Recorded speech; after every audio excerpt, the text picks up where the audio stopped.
Welcome back, everybody. Thanks for joining us again for another episode here of the Breakthrough Real Estate Investing Podcast. I'm excited to get to it again. And as always, Sandy's here with me. Hey, Sandy. Hey, Rob. How are you Super excited for this one. I'm great. Sun's shining. We're feeling like summertime's coming, and we got lots of exciting stuff. Real estate market's great, and nothing to complain about.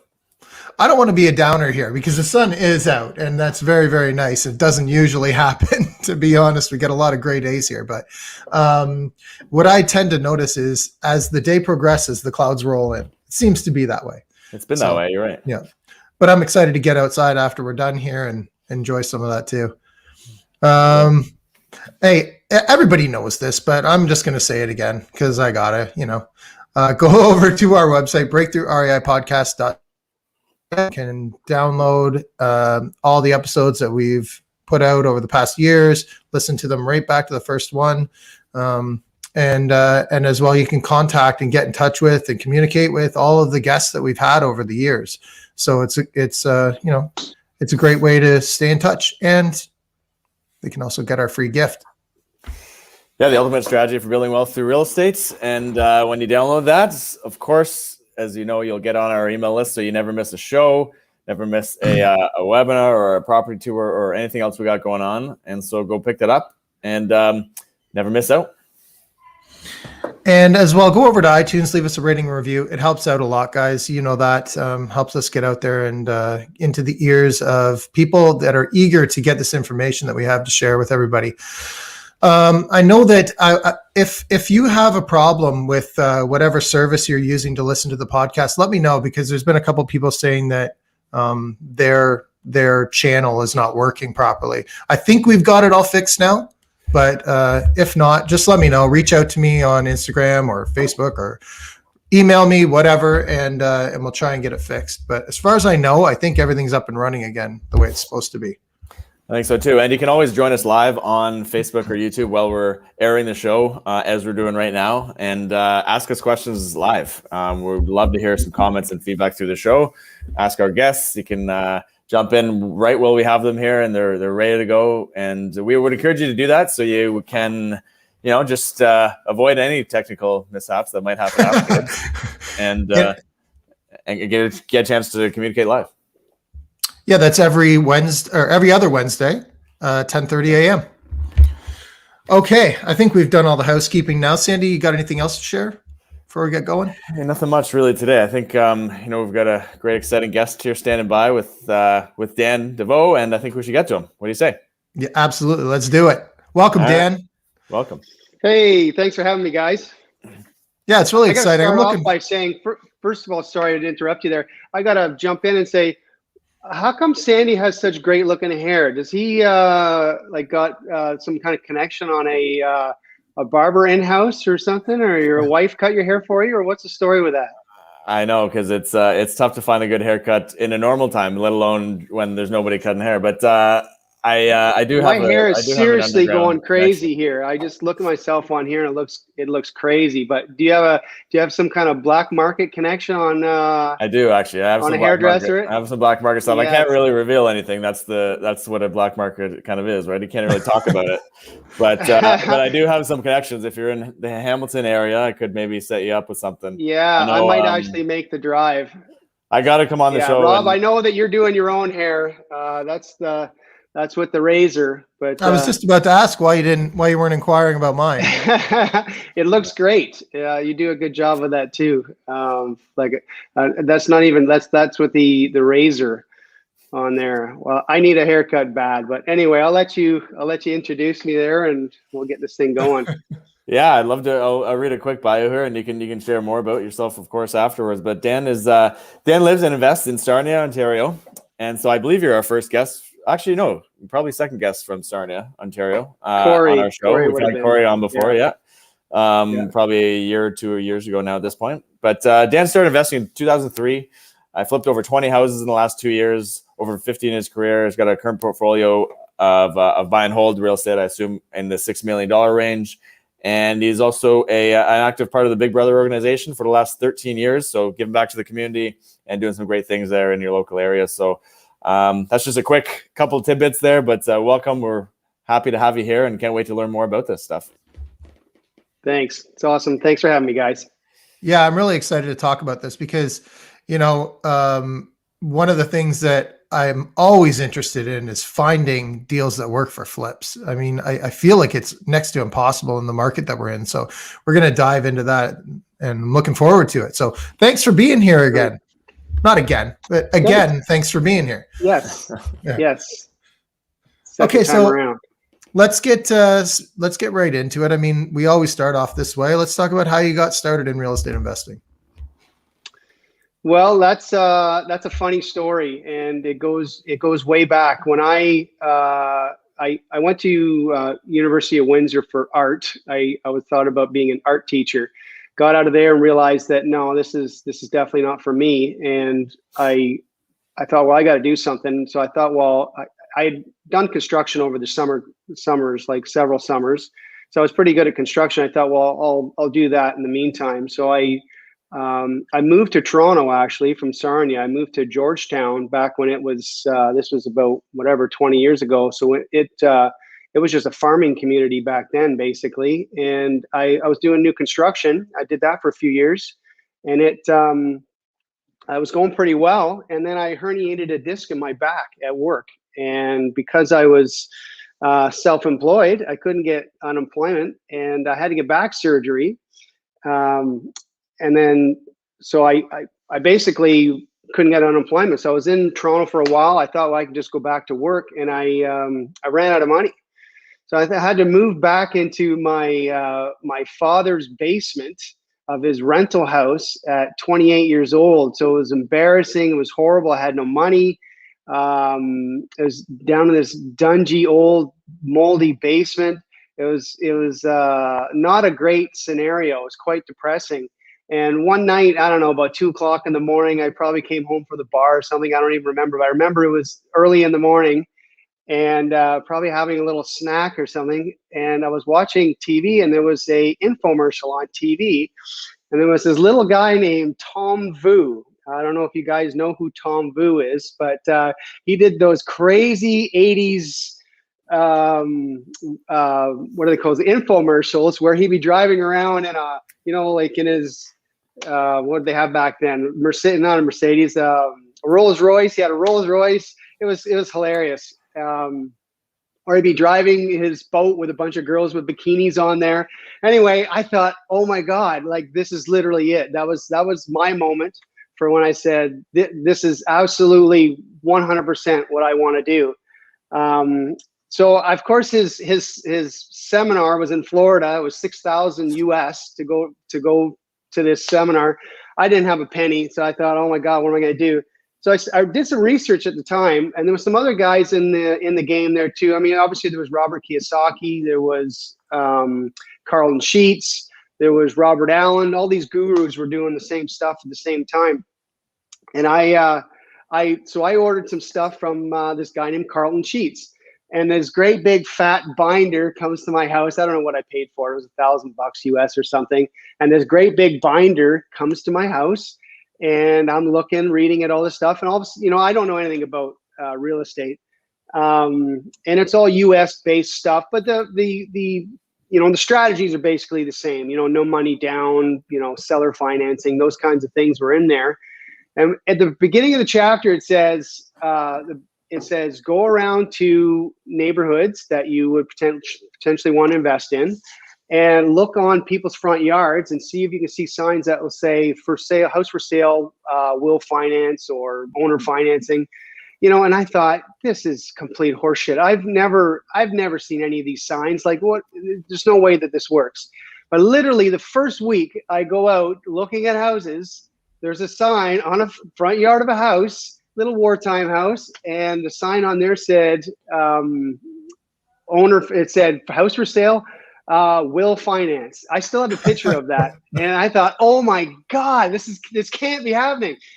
So I got a hold of the guy, and sure enough, there's a big longer story to that whole thing. He was a bit of a shyster, this guy. He had about 300 houses that basically what he would do, he would buy a $20,000 house. and he would, put his unsuspecting young whippersnapper like me in there. I would fix up the house, and they just kick you out in a few years, and then he would just continue to do that. But anyway, Wow. the story ends good for me here, that I ended up buying this house. It was $2,500 down, and $2,500 down, and I think it was 9.5% that I was paying. Actually, it was two partners. Actually, the one partner wanted 12%. The other guy must have felt bad for me, but I talked him down to 9.5%. I think they wanted 5,000 down too, and I said, no, guys, I don't have that kind of money. Which is funny now when you think about it now. But so $2,500 to put down. I fixed up that house. It was amazing. In 2 years, it was brand new. I built a garage in the back. It was spectacular. But the end of that story is, so in 2 years, I have to go get a mortgage. And of course, this guy's not telling me this, right? And he's waiting for this 2 years to be up so he can kick me out and find someone else. So I go try to find a mortgage, and I can't get a mortgage anywhere because I don't know anything about this stuff. And of course, nobody's telling me. And I had a student loan at the time from finishing university, so I couldn't get a mortgage. And I got right down to I literally went everywhere. At the time, I didn't know you could get a mortgage broker. Because if you go to every bank, you're also going to wreck your credit score. That's another little tidbit in there.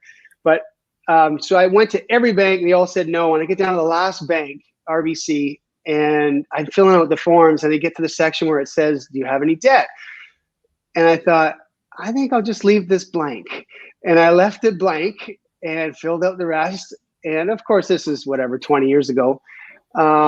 They approved my mortgage. And, a few months later, they called me and they said, hey, you have a student loan here. And I said, yeah. And they said, well, why didn't you put it on your application? And I said, I didn't even see that part. Anyway, so that's sort of how I got into real estate. I mean, obviously once you have your first house, that's the hardest part. And I got that house, got a mortgage. And then soon after I actually sold that house and put the whole 30,000 down that I had. I got 30,000 from that, and ended up buying a little plaza. And that's sort of how my investing career began. We can talk about the plaza if you like, but Absolutely. If you have any questions or want to. What was the purchase price of the house?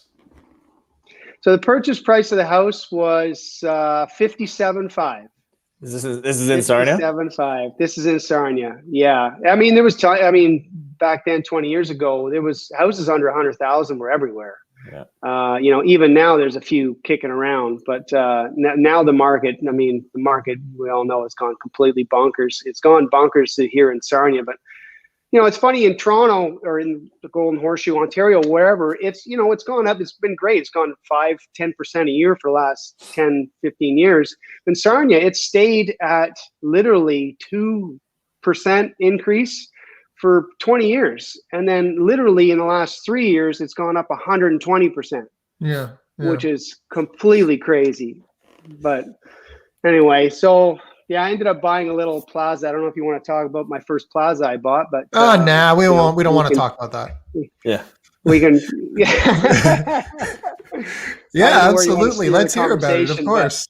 Okay, so I I get a mortgage. What made you want to get into it? Like, was it just that the opportunity arose at the right time? Was that, or how did you find it? The first house? The plaza. No, the plaza. Oh, the plaza. So it was actually a funny story there. So I had a little renovation business at the time, and I was trying to find a place to have some storage. And this was a bad part of town, full of, whatever, all the things that a bad part of town has. But it was in Central City, so I seen the potential there, and I just wanted a warehouse. And for 2 years, I talked this guy trying to sell me this plaza. It had 5 buildings, 17 apartments, commercial spaces, warehouse, everything. And I think they were asking about $500,000 at the time. And I told the guy $300,000 is what I'll pay. I'll give you $30,000 down, because I knew if I sold my house, I'd have $30,000. So I told him, I'll sell my house. I'll have $30,000. I'll give you the whole $30,000 down. You hold the mortgage, and we'll do a deal. it took 2 years of hassling this guy. He couldn't sell it. He tried, he had it on the MLS. He took it off the MLS. He couldn't sell it. Finally, 2 years later, he says, he said he'll do it. Now, of course, I have no idea what I'm doing, but I sold my house. I doubled down. I mean, I just tripled down. I literally stole my house, took the whole 30,000, gave it to him, moved into one of the apartments because I had nowhere to go now. And I thought, well, that made sense. I'll live in the plaza. That makes sense because I'll be able to control things a little better and be easier to work there.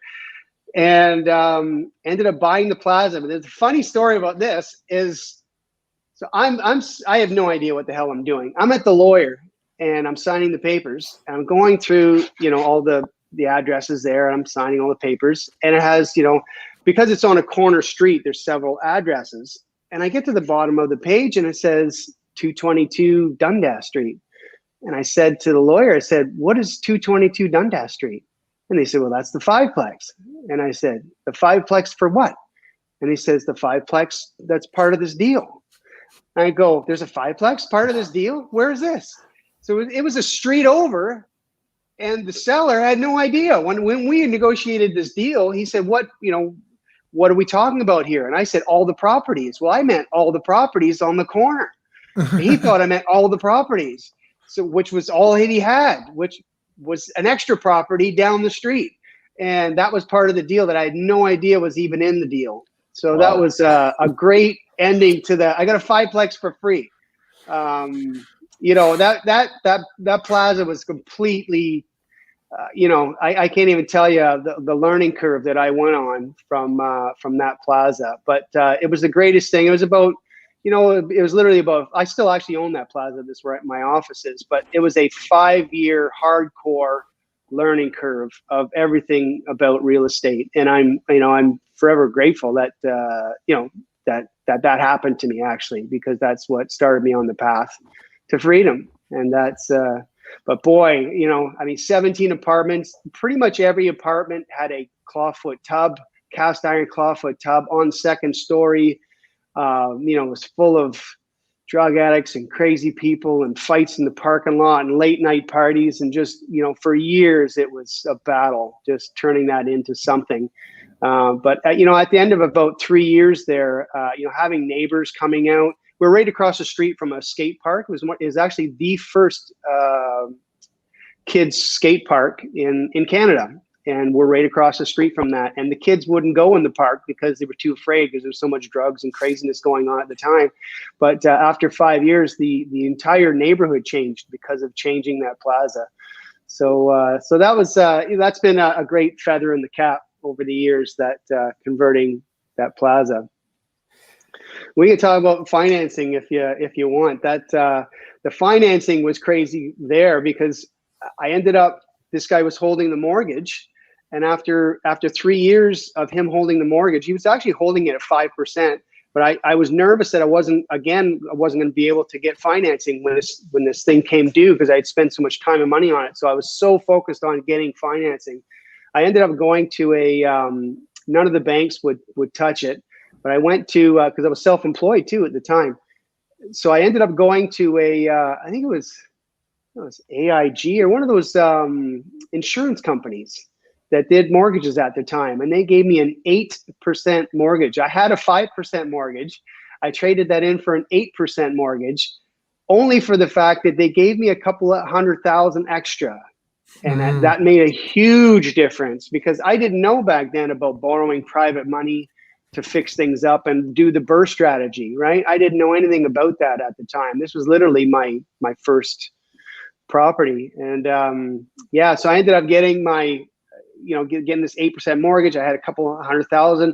I really made that money go a long way. And then after about another 3 years, I took that to RBC, and that's how I started my relationship with RBC, doing that commercial wise anyway. I got a new first mortgage, and that paid that one off. I went from 8% to 5%, and it was spectacular. I got $200,000 or $300,000. You probably pulled out more money then too. I think I got $300,000 out of that deal, and my payment stayed the same. So, Yeah, yeah. so then that's how I kind of went on a tear there buying. That's how I sort of, I thought I was the guy who invented the BRRRR strategy, by the way. That was before BRRRR came along. I thought, oh my God, I can fix up a property and go back to the bank, get my money back and do it again. This light bulb went off and I thought, this is it. This is I knew real estate. This is amazing. So I bought about a dozen properties in the next few years, just duplex after triplex, fiveplex, whatever.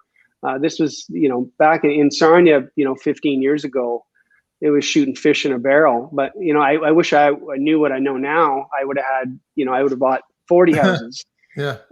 But I didn't understand at the time, I knew how the BRRRR strategy worked, but I would have, at the time I would have borrowed private money, right? And 10 times done the 10X in Sarnia, but it worked out pretty good. That's awesome. I the numbers are crazy to hear in this. And whoever's listening or watching, and if you haven't heard of Tommy Vu, you got to go check him out because he's got some absolutely pretty funny and awesome videos out there from I think they're the 90s, probably, right? Early 90s, maybe. They're amazing. Yeah. He's so funny. Yeah. I used to make fun of his voice, but it's not politically correct to do that anymore. But I would absolutely say go look at those videos if you want a good laugh. It's the ultimate in marketing, though. It's absolutely it worked. It got you excited, got you into the business, and there's not you can laugh at them in a way, but they work. When you were talking you were talking about the apartment, excuse me, when you're talking about the apartment with the parties going on and the drugs and all that, I figured that was very much likened to the bikini girls on the boat for you. Yeah. Yeah, there was some half naked people there too. there was people like literally, urinating in the parking lot, fights. It was like I owned a bar. It was like I owned a dive bar, and that's how crazy the first few years were. And at the time I had just started dating my partner now that I've been with for 18 years. Literally, I just started dating this girl as my real estate career started, and trying to convince her. Thank God I didn't have to convince her. We didn't live together. We just started dating. But thank God I didn't have to convince her that this was a great thing that I was doing, and it would end up great, setting me up for the rest of my life. But boy, at the time, she was just, oh my God, Dan, this seems completely insane. Like, what are you doing? And I would just have to convince her that it's, don't worry, this will work out. I know it'll work out.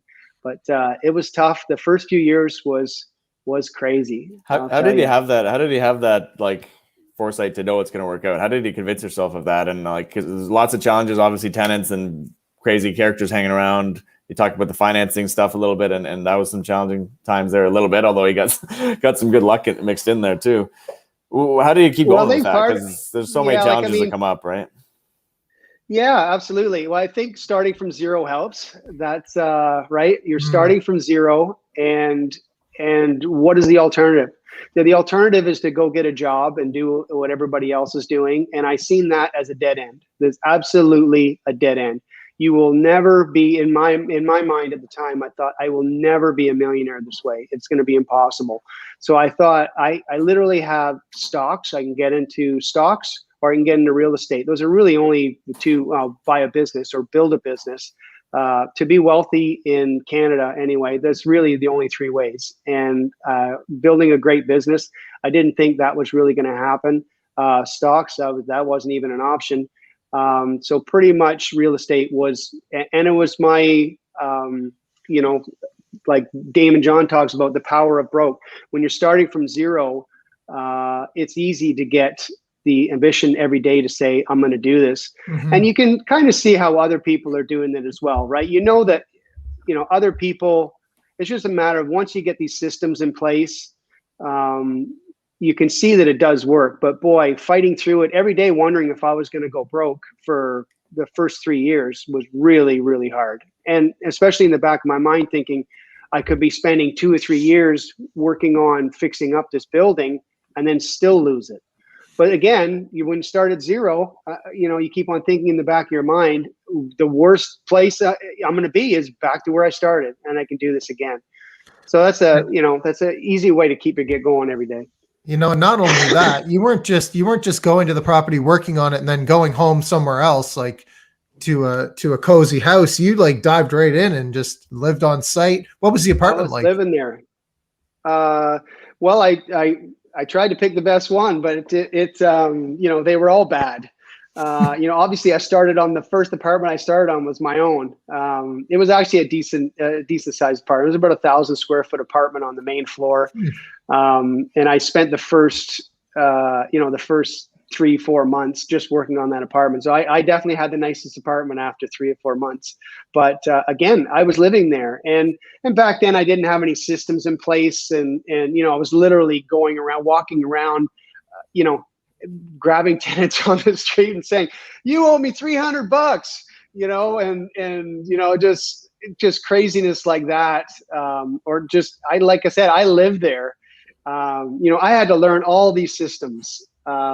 And back then, people are so fortunate nowadays that we have such a community of like-minded people. There's, the internet. I mean, the internet wasn't big back then, but now we have, there's so many resources for people to be successful in this business nowadays. Like, there's really no excuse, because it's 100 times easier than when I started. Just, it's been 18 years for me, but there's so many resources for people to get started in this business, and there is no other business like real estate, I think, in my mind, if you want to be wealthy, if you want to be free.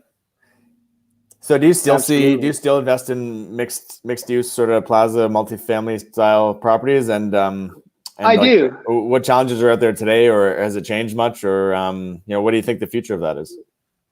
Well, everything's a little bit kind of weird right now just because of what's going on in my area. Like I said, literally everything's doubled in the last year and a half. Everything is doubled. So it's a little weird. Now, mind you, rents are the same when we look at commercial stuff out there. I really like mixed use. I become somewhat of an expert in my area for mixed use. I like mixed use because to me, you get the best of both worlds. I like the residential aspect of it is guaranteed money, because you're always going to have tenants in there. And the commercial aspect of it, I try to buy properties with strategically, ideally with land or some way that I can develop a property. Like, try to get the largest property I can for what I can afford. Try to find some either some free land in there somewhere, or underdeveloped levels. Like, for example, if you buy a 3-story building or something, and right now there's nothing in the 3rd story, and you're buying it based on the space that's occupied, or the rent that you have to figure out something that, okay, down the road I can change this property to X. Like, for example, I bought another crazy story. I bought a 10-acre parcel about 7 years ago with a water park on it, which was completely crazy, but it seemed like a no-brainer to me. As long as it cash flowed, it had to make sense. My realtor brought it to me. Nobody wanted this deal, and it was a mixed-use property. I like the fact that it had apartments in it, because it was a great buffer. I knew that even if every tenant left, commercial tenant, I'd still have money coming in to pay the rent. And what I liked about it was, even if the water park, I figured out the ROI without the water park, and it still cash flowed. And I thought, okay, well, if this thing goes under, I'm still going to be okay.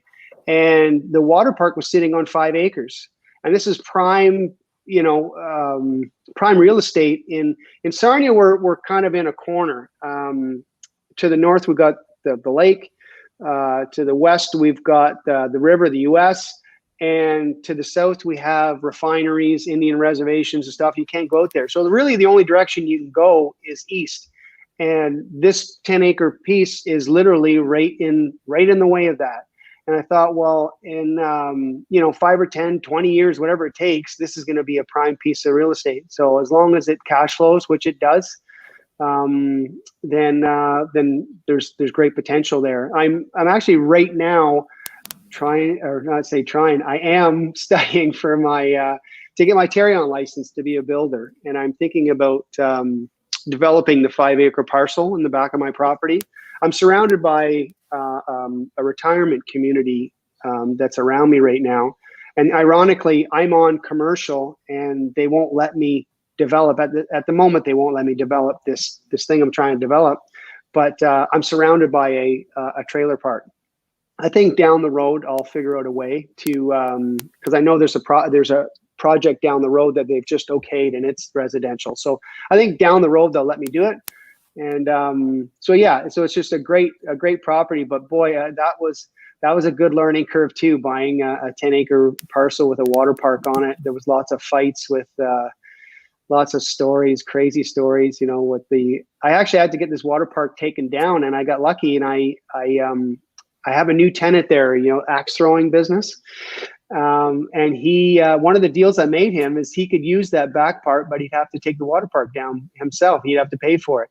And he found some guys, he gave away the steel, but you just put an advertisement out there saying free anything, and there'd be a lineup down the street. So that's what he did. He said, free steel, you got to come and take it down. And he made an agreement with a company to take down the steel, but also they had to take out all the cement out of the, which was a great deal for me. I mean, I got all that removed for free, and now I have a 5-acre piece of land there with drainage everywhere for free. So it was a great deal for me, and I think that project is gonna work out great. So why is nobody else seeing the potential that you see in these places? Because your comment is always, no one else wanted this. Right? Yeah, like I'm the guy who actually, when I talk to realtors, I say, send me the stuff nobody wants, and then because they're not all home runs, obviously, but yeah, send me the stuff that nobody wants, and you have to be able to see what other people don't see. Land is a no-brainer.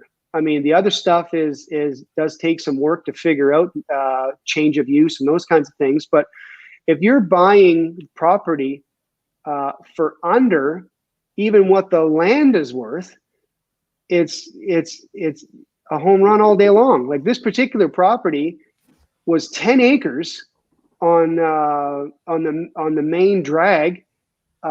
It was probably worth $1 million just for the land. And I paid $460 for it.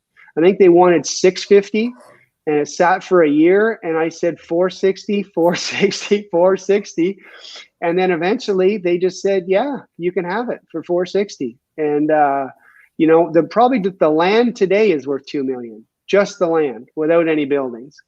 So yeah, I'll take that all day long. I mean, I've got some crappy plazas on there. Yeah, I agree 100%. They're crappy plazas, but I'm not looking at the plazas. As long as they cash flow right now, eventually, that'll turn into something.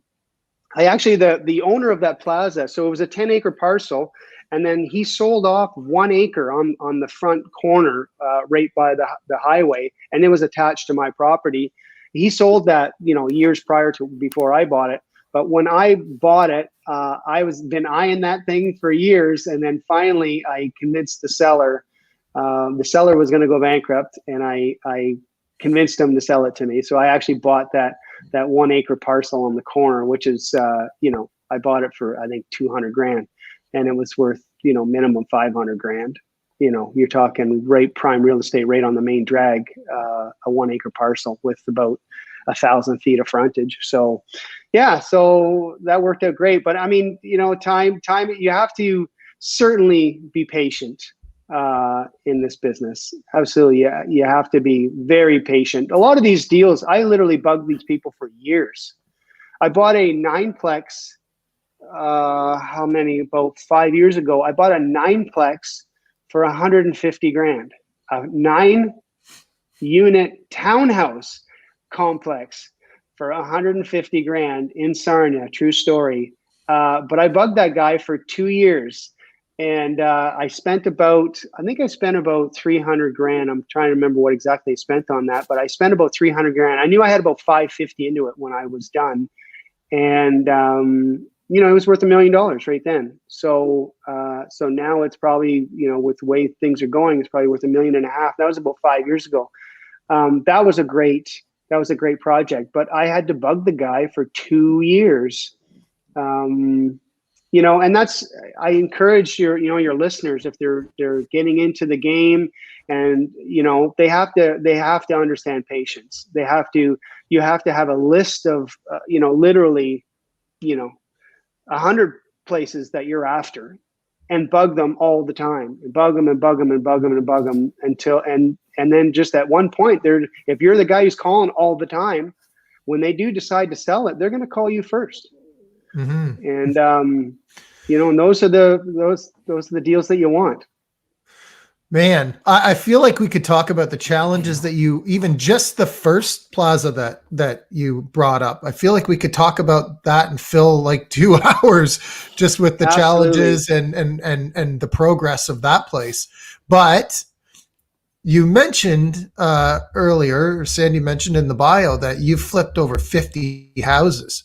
So we got to talk about your flips too. So, I mean, let's talk about how you got into starting to do that.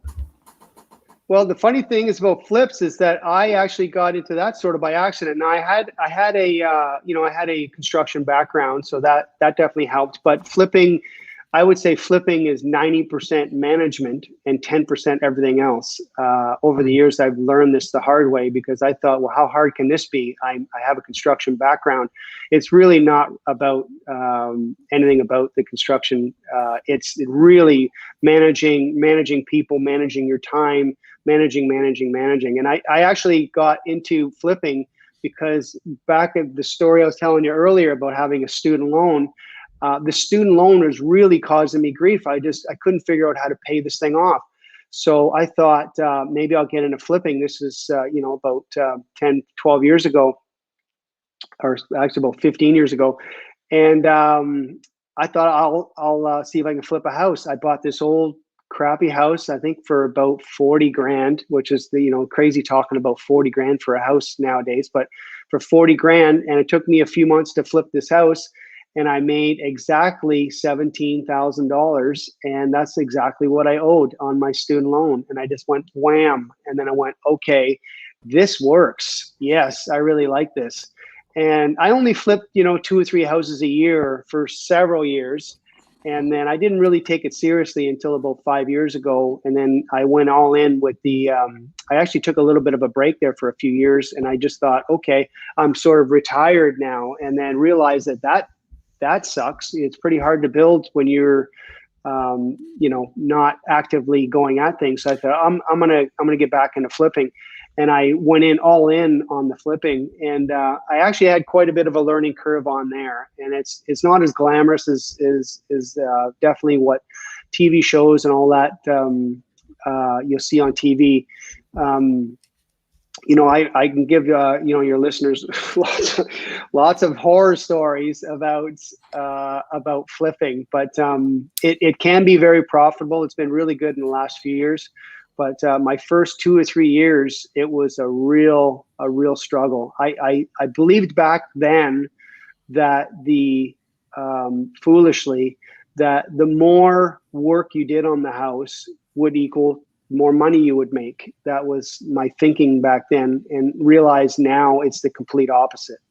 The less you have to do, the more money you're going to make. So I was taking on these massive projects, just lath and plaster, messed up foundations, total gut jobs, redoing furnaces and all this crazy stuff, knob and tube wiring and galvanized pipe and messed up. I would take the worst of the worst project and thinking I was going to make the most money, and it was horrible. And now 5 years later, I'm realizing that you can go in there, change the carpets and paint, and make the same amount of money in 1 month as I used to make in 8, with 10 times the work. Now, does that have to do with appreciation in the current market that we're in? Or is that just Just Yeah, like, it does. But one of the smartest things you're ever going to learn is one of the best things one of the best deals you'll ever do is the one you don't do. Someone told me that many years ago, and it's slowly finally sinking in because I used to take on everything, right? When it I took said, you a while bring me your to learn that worst. lesson. Yeah, when I used to tell realtors, bring me your worst, well, whatever they brought me, I would just buy, and thinking I could make something out of this. It's terrible strategy, terrible strategy. I used to tackle every project, and even some of my larger buildings, I would say, yeah, I can do this. Plus, I'm a hands-on guy, and I love kind of getting into those things and being busy, but that's not what makes you money. Strategizing is what makes you money. Analyzing properties, figuring it out from beginning to end. That's what makes you money. Speed makes you money. I would say the number one thing is speed makes you money. Working on a project for a year, 8 months, very foolish. You want to get in, get it done, get out, get your money. That's not even counting if the market changes. We've been, I bought about 2 years ago. I bought a portfolio, 7 properties from a old Italian guy that died. And I'd been bugging this guy again for 2 years to sell me his portfolio. And then he died and ended up buying it from his wife and his estate.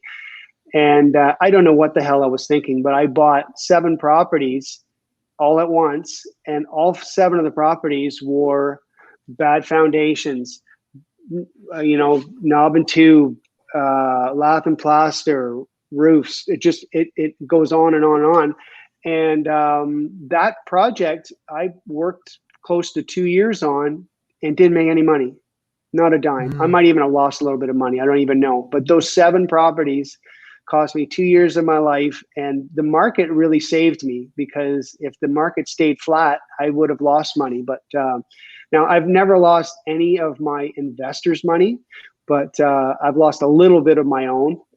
From foolish projects that I've bought. But I mean, sometimes you don't know. I mean, I'll give you a perfect example. I bought a flip house a few years back, a little wartime house, little square house, box house.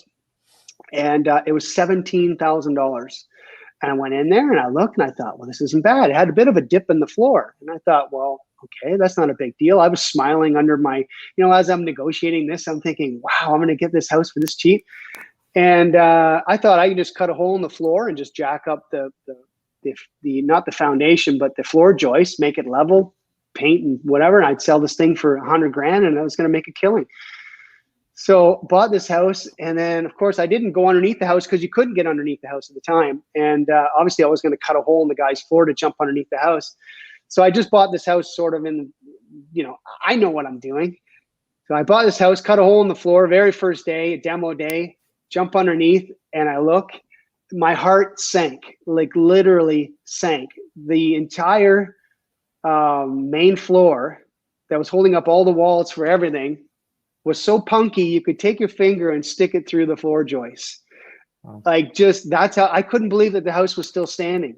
And my heart literally sank. And so for the next, I think about 8 months, we had to put the house on stilts, because there was nothing to hold up the house. We had to put the house on stilts inside. We had about 20 jacks holding everything up. And we had to remove all the walls, all the floor, everything, and literally build a new house. And needless to say, I think I broke even on that one. But 8 months of my life, flipping houses, if I was going to tell young, hungry real estate newbies what to get into, I would certainly say don't do flipping as a strategy to start off with. I would highly recommend just get into I would say house hack or buy a duplex. I would say duplex would be number one. Live in one half, rent out the other.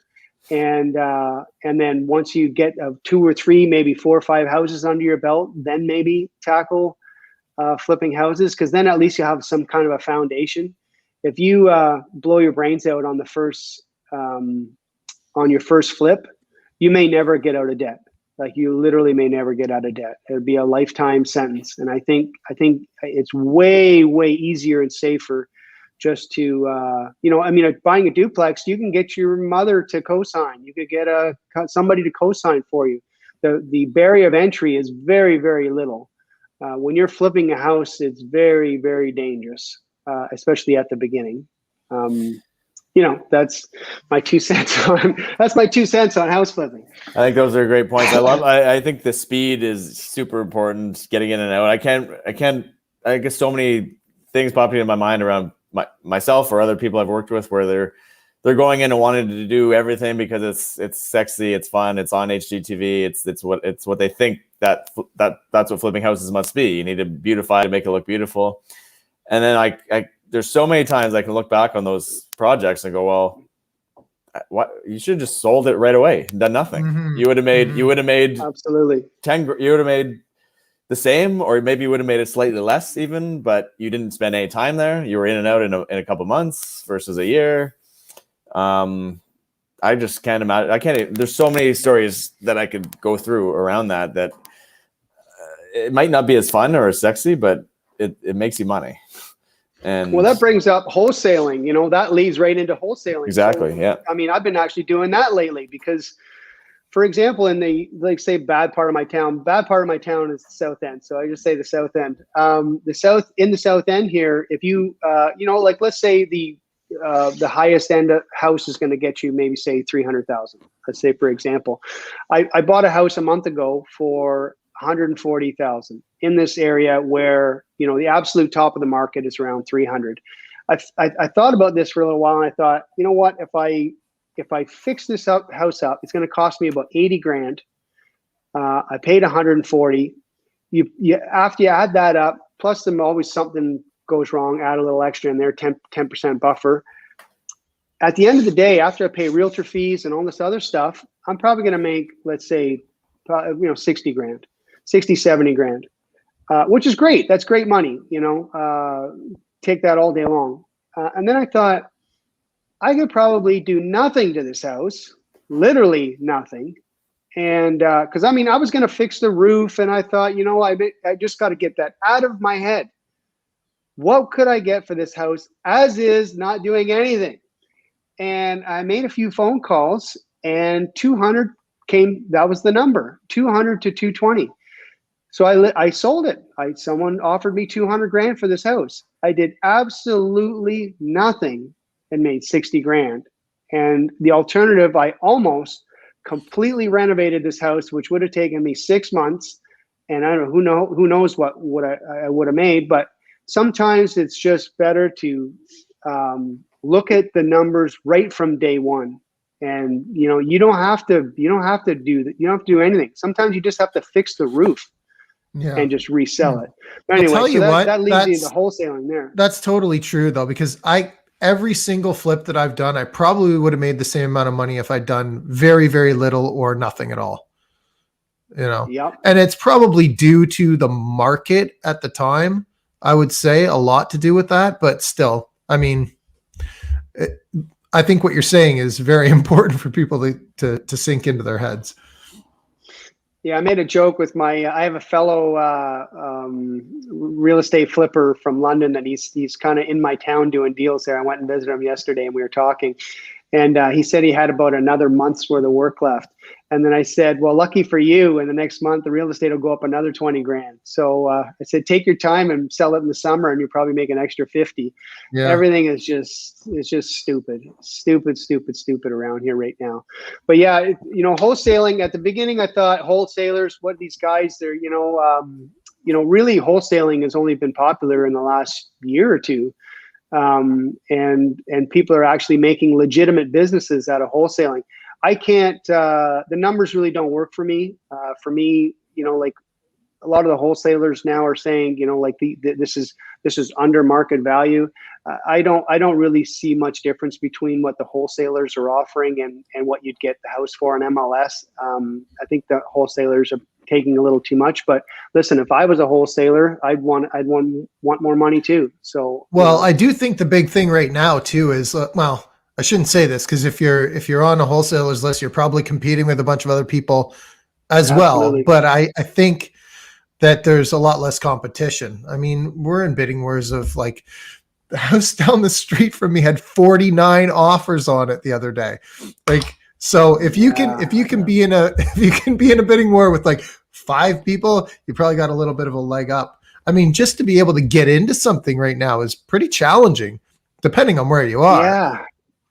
Yeah. I honestly don't know what everybody's doing. I mean, I was thinking about building. I mean, that's another thing, right? I love the house that I'm in. I'm very, very grateful, very blessed to be in a great house. And I love where I'm at, but I'm thinking, what am I going to do for the next house? I might have to build something. And then, with that, we could go down that rabbit hole of what the hell's going on in building with, everything going crazy with building materials and stuff. But, yeah, I don't know. The market is pretty crazy. It's funny. I had literally 16 years of nothing happened in my area, and then everything's happened in the last 3 years. I've been watching from the sidelines here in my little town of Sarnia, watching what's going on in the GTA for the last 10 years. And every year they say this can't continue. This can't continue. And well, it's continued, right? So, but I don't know where this ends for, actually everybody's on pins and needles right now in Sarnia. My little news here is that we have, I'm sure you've heard about it on the news, but we're a refinery town, and the governor of Michigan wants to close down Line 5, which is basically the main artery of oil that comes. So it comes into Sarnia, it starts here, and it goes straight across Ontario. But that's why we have all the refineries here, so that everything starts here. And we're a refinery town, so we might as well be a logging town with one mill, and they're threatening to close the mill. So it's very scary what's going on in our city right now, because the government is kind of intervening. But anyway, the Michigan, they're trying to shut down this pipeline that's coming through here. So if it does get shut down, it's highly unlikely, but if it does get shut down, there's going to be some crazy stuff real estate wise going on here. I highly doubt that's going to happen, but anyway, yeah, we don't want the mill closed down. That's for sure. Did you ever feel compelled to go to new markets, different markets? Like, we're in your market being so stagnant for years, really. Yes. And then you've obviously waited the right amount of time, at least, because you've got that big surge here now, but do you still feel compelled, or have you felt, or how did you resist that? I guess maybe as well. What's funny about that story is I did not time the market right. I sold about 6 properties right before the boom, and probably left about $1 million out there that I would have had. But you know what? I mean, you can't time the market for. I wanted to have a nice house, and I spent some money, sold some properties, built a great house. I'm happy. And there's lots of what ifs and what could be, but I still have some properties left, and I'm happy with the choices I made. But yeah, it's trying to time the market is. I love the term that I sometimes hear people say is, I'm going to just wait and see what happens. I'm not going to buy right now. I'm going to wait and see what happens. I go, wait and see, like, that is so open-ended. With what? With the economy, with coronavirus? Like, what are you talking about? And when do you go, oh, okay, I've seen what happened. Now I'm ready. Yeah. Usually, it's funny. There's lots of times where I've seen a property that we were talking about making, lemonade out of lemons. I've seen properties where real estate agents that brought me that I didn't see anything in them. And then when you see another investor do something spectacular with that property, and you go, oh man, I did not see that. There's been some real doozies that I've passed on in the last 5 years that I just didn't see the vision. And you see what other people can do with it. But it's great. It's great. You take that and you put it back there, right? You stick it in your head and you go, okay. Well, now I know what can be done when something like this comes up again. And you put it there, and you put it on your list of, okay, yeah, I can do that. You can't know everything about everything, right?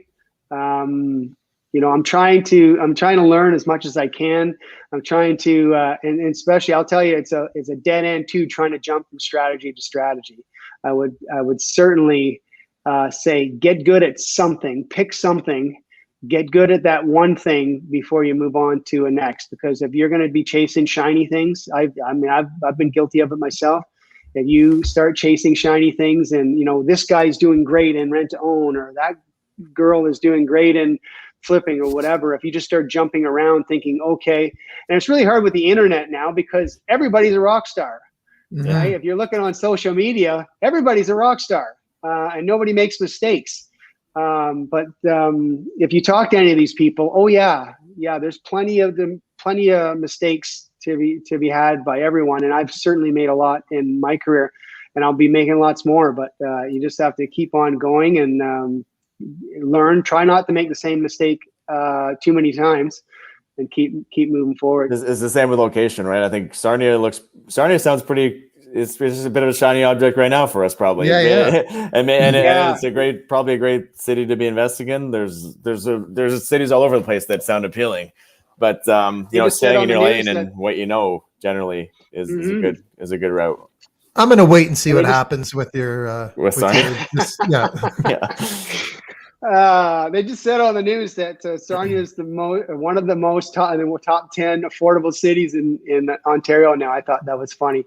Yeah, nobody wants anything. If you look up Sarnia on Google Sarnia, they'll say there's a giant blob in the water, a green blob in the water, or there's the air is so bad you can't breathe. There's there's all kinds of bad stuff in there about Sarnia. But actually, Sarnia, it's a beautiful city. We're right on the water here. We have great beaches, and I like it here. We get a little bit of smog, but it's a great city. I never did answer your question. Your question was, why did I stay in Sarnia? Mostly just because my investments were here. I didn't really like the idea of moving to another city and then having to. I don't know. I don't like the idea of having a bunch of investments scattered all over the place. Some people are really good at managing that kind of stuff, or they just hire property managers. I don't know. I like to be close to all my stuff.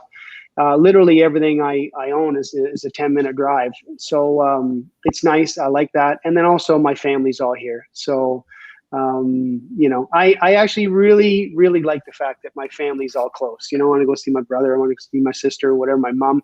they're a 5-minute drive. So, so I like the small town sort of living, if you can invest, this is my personal preference, obviously, but I like the fact that I'm in a small area. There's no traffic.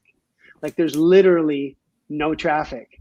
I did the Georgetown thing for 2 years. If you missed the 401 by 1 minute, you were waiting an hour. I thought I am never, ever doing this again. And so I enjoy the small town living. I don't know. I call it small town living, but the people here say it's not a small town. But compared to the GTA, this is definitely small town living. So you separated out you kind of separated your active flipping business and your buy and hold corporation recently, right? How what's the reasoning behind that, and how did that all come to be? Well, I'm in the process of doing that. I just I finally got my new corp made. I did the I don't know if you're familiar with the whole 3-tiered corporation setup, but I tried the 3-tiered corporation setup many years ago. It didn't work for me. It was too complicated, too expensive. And my gurus, everybody will tell you got to separate your active business from your passive business, predominantly for liability. If in your active business, say for example you're flipping houses, doing whatever, and someone saws their arm off or dies, they fall off the roof and dies, you could get sued, and you want to try to, or slip and falls, those kinds of things. You want to keep liability wise, it makes sense to have it in a separate corp.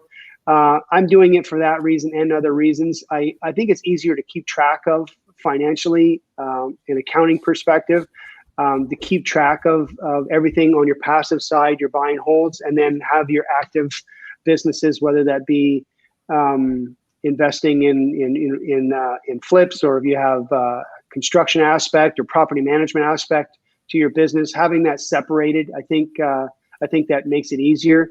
And then also for me, it's a branding thing. My real estate company is called Big Dog Holdings.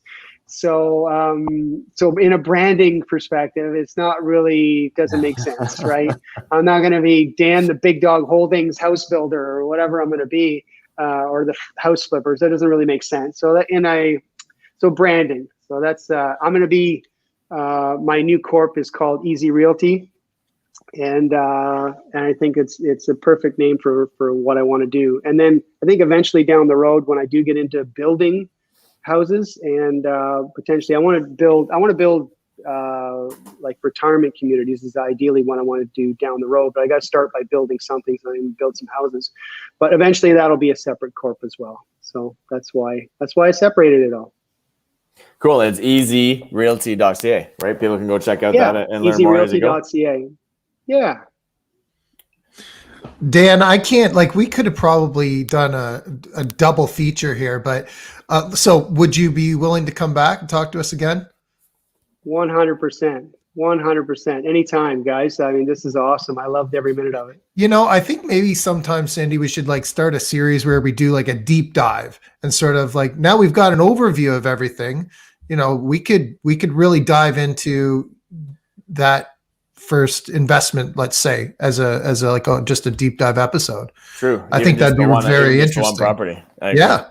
Good call. And go from there. But Dan, I want to say, you know, a lot of people talk about luck, and it sounds like you've gotten lucky on all these things, but I do think that you are the perfect example of when preparedness meets opportunity. And that's what a lot of people define luck as. So I think you've done so much, and thanks for coming on and sharing it all. Thanks for having me. One example you just saying about picking one project apart. I actually just finished an 8-plex downtown here, right downtown, and the numbers, the complicated parts of the deal. I could talk for an hour just on that. And it'd be actually fun to do. I think a deep dive into a specific project is a great idea for your show. I mean, there's lots of people would learn all kinds of stuff from developers. Absolutely. Well, let's commit to it now then. Look for it in the future, everybody. I'm in. Yeah. Okay. So what's the best way that people can reach out to you? So they can, so my email is Dan at BDH, which is Big Dog Holdings, BDHLimited.com. And my phone number, if you want to reach out on my cell, is 519-490-1212. And awesome. you can reach me that way.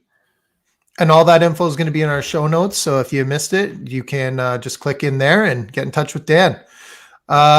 Sandy, how can people get in touch with you? 289-389-6846 or sandy@mckayrealtynetwork.com. And people can reach me at rob@mrbreakthrough.ca. Well, thanks for joining us again, everybody. We'll see you next time. It's been really exciting. See you next time. Thanks, Dan. Thanks, guys.